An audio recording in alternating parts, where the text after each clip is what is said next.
Matagal na natin 'tong hinihintay.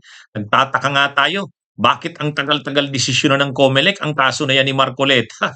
Napakasimple lang naman ng ano na 'yan, napakasimple lang naman ng facts ng kaso na 'yan, hindi naman kailangan ng imbestigasyon talaga, eh.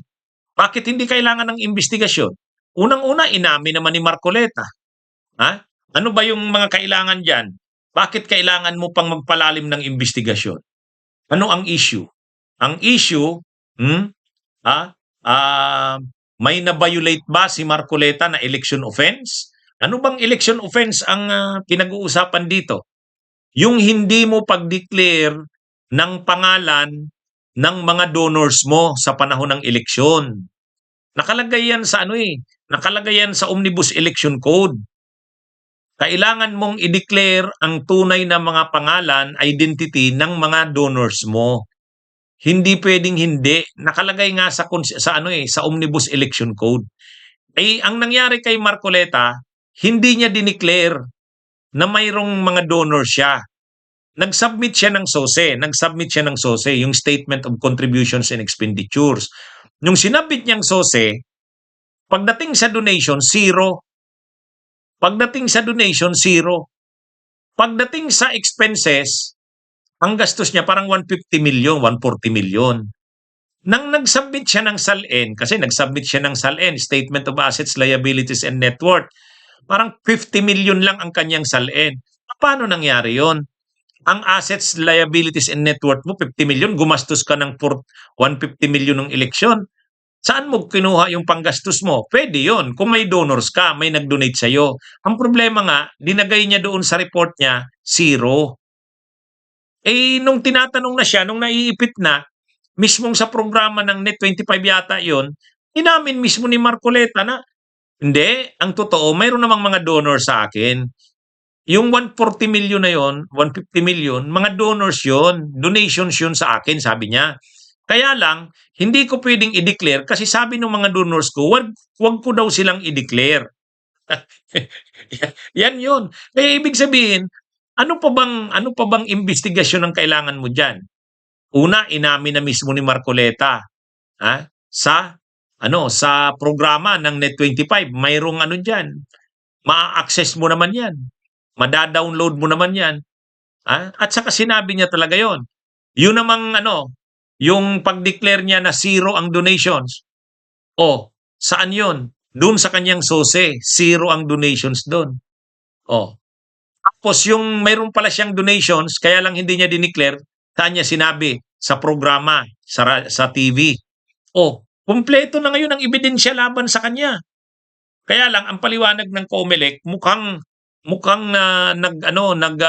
nag-motion ang abogado ni Marcoleta, yung kampo ni Marcoleta.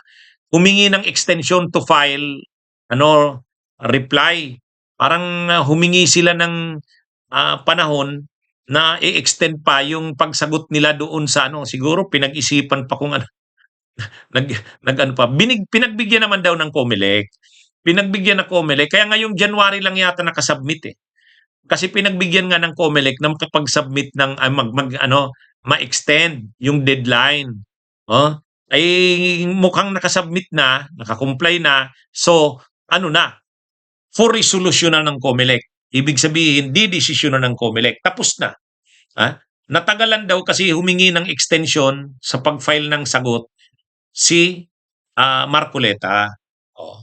Kaya pinagbigyan naman yung motion na extension to file answer. Kaya ngayong January lang daw nakasubmit. Pero dahil nakasubmit na, for resolution na yan. Sino ba ang magre-resolve nito? Yung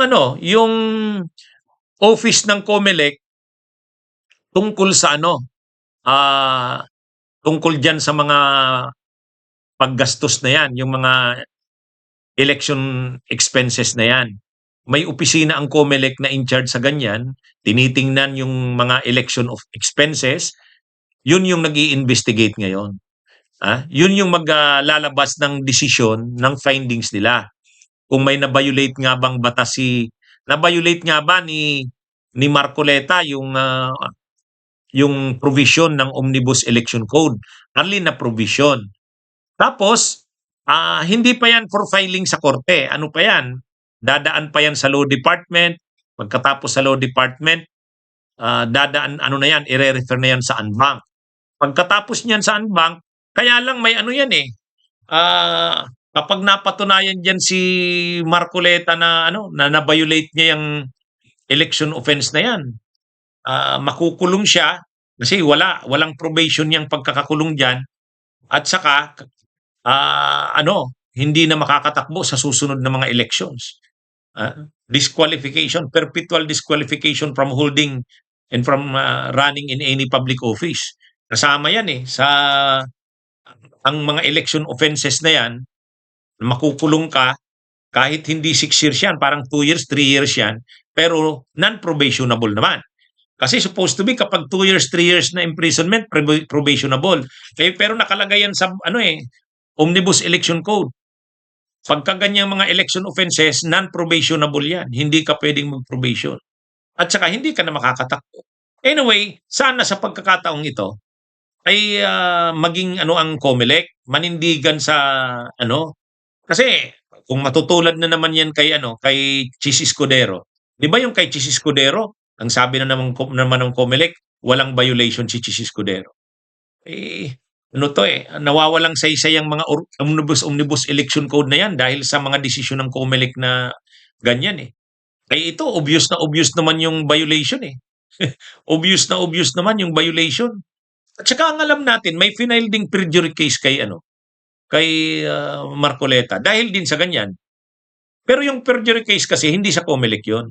Ang sa COMELEC yung Omnibus Election Code, election offense.